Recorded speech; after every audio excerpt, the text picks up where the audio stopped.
Welcome. This is Rama, and I'm here to share with you one of my favorite practices and ways of connecting with Mother Earth in conjunction with the stones. So most likely, if you're watching this video, you're already familiar with my work, and you're also most likely already in love with stones. I would like to say that stones, crystals, are like the bones of the earth. The mineral clan carries information, stories, they're record keepers. They're very, very powerful, and we can actually keep stories within these stones. And so generations from now, they can understand things about other people just by knowing the stones. So working with stones as a form of offerings, I find, is really, really important, especially because as humans, a lot of us, because of our imprinting, particularly Western humans, tend to be a little possessive over, quote, our things that we have in life. And at the end of the day, there's really nothing we have on this earth that is ours and ours alone, particularly when it comes to that which comes directly from the mother, from the earth. And so stones are so highly prized, and the cost of stones just continues to go up and up.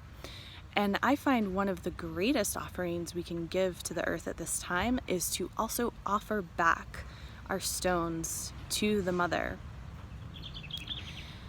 And how you feel comfortable doing that is going to vary depending on who you are and where you live. And of course, I'm not saying give all of your stones back to the earth, but I would invite you to consider working with this practice and see how it shifts your life, and see how the stones start to open up to you in a whole other way. So I think most who will watch this video, most of you will know that Mother Earth is alive.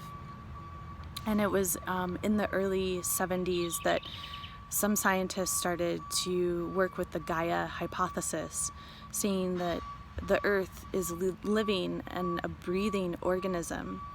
And we could even say on some level, as humanity, we are like the consciousness, we are the brains of the mother. And in my personal journey, what I have discovered has brought to me the greatest healing and the greatest change has been my practice of working with offerings, whether it's working with offerings to my ancestors, to the elements, to the different nature spirits of whatever land I am on or visiting, or to Mother Earth herself.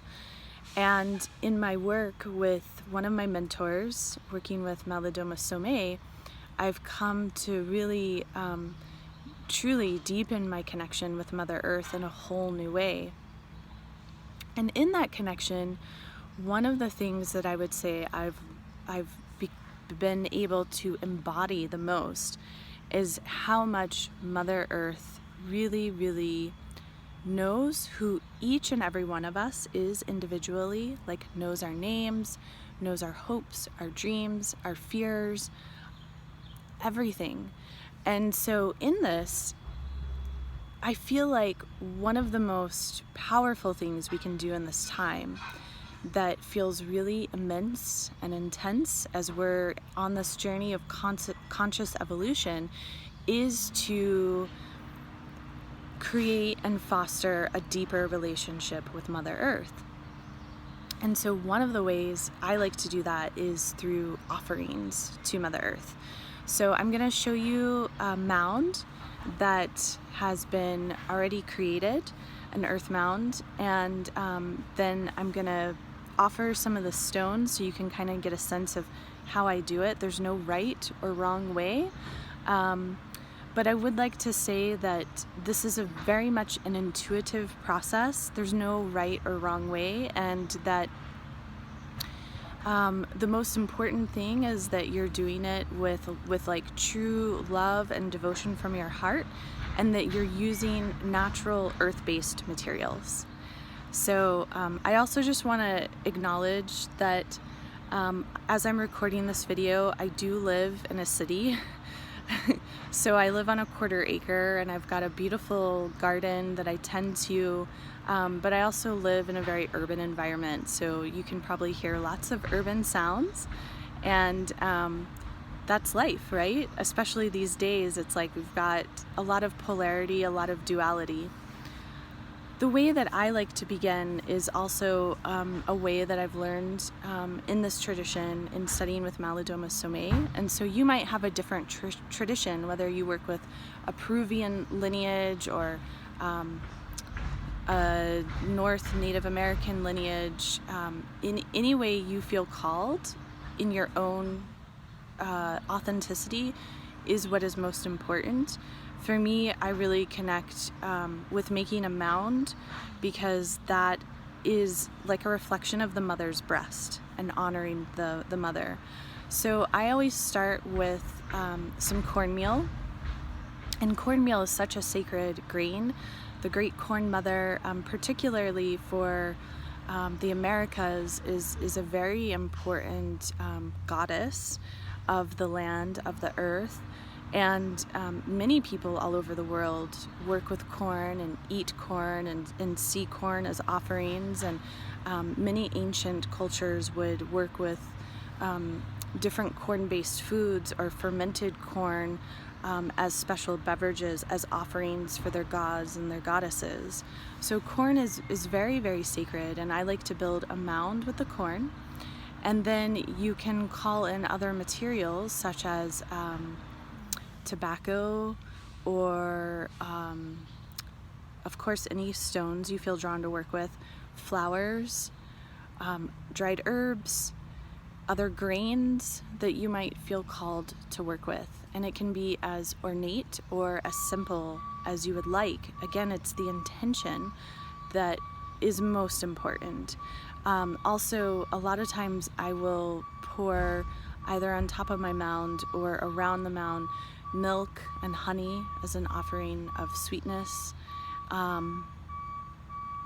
And you could also, this could be a mound that you're just making to honor the mother, but it could also be a mound that you're working with a particular emotion that you want to work through, and you're asking the Earth Mother to assist you.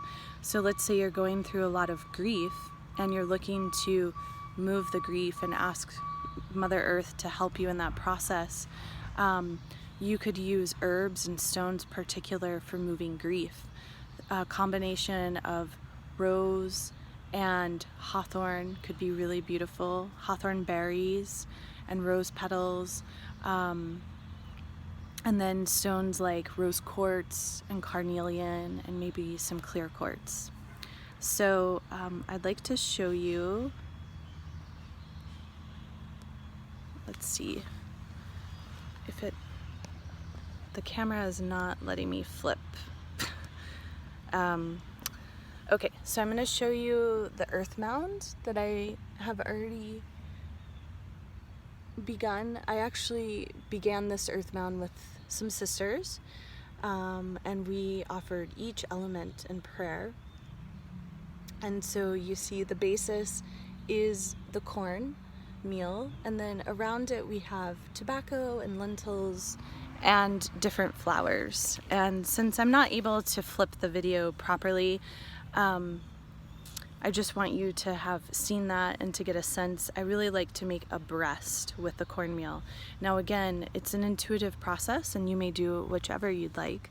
And I have a bowl here in my different times of going to stone shows. I've been blessed to like be able to buy different stones at really good,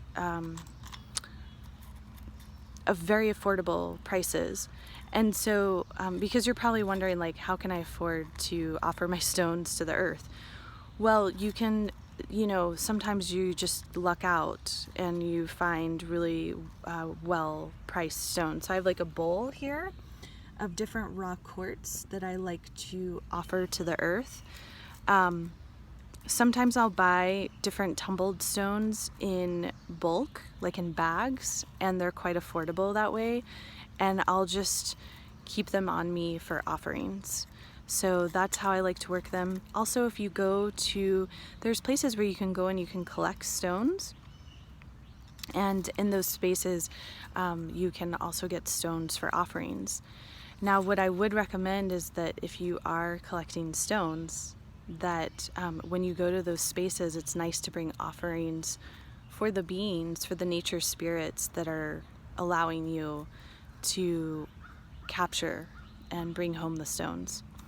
So with this mound, I think I'm just gonna very simply put one for each direction, for the north, the west, the south, and the east. And then the other directions being the southwest, the northeast, the northwest, and the southeast. So that will be 8 different stones. And I'm just going to share with you my process, but I'll let you imagine how it goes, and then that way it can also be more sacred to you. So one of the things you can do is you can just take a stone that you want to offer and just hold it to your heart and really sit with your intention and your prayer for the mother and a way you want to connect with her and give gratitude for all that she offers you. And then when you're ready, you place it and you know that she's receiving that loving intention. So I hope that you've learned something in watching this video, and I'd love to hear back from you how this is inspiring you, and perhaps you'll go out and make some of these mounds and give some of these offerings back to the mother. And if so, I'd love to hear how this process goes for you. So you're welcome to place your comments about this below the video. You can always email me direct, satnam@ramakar.com, so SATNAM at RAMAKAUR.com. All right, many blessings to you, and Satnam.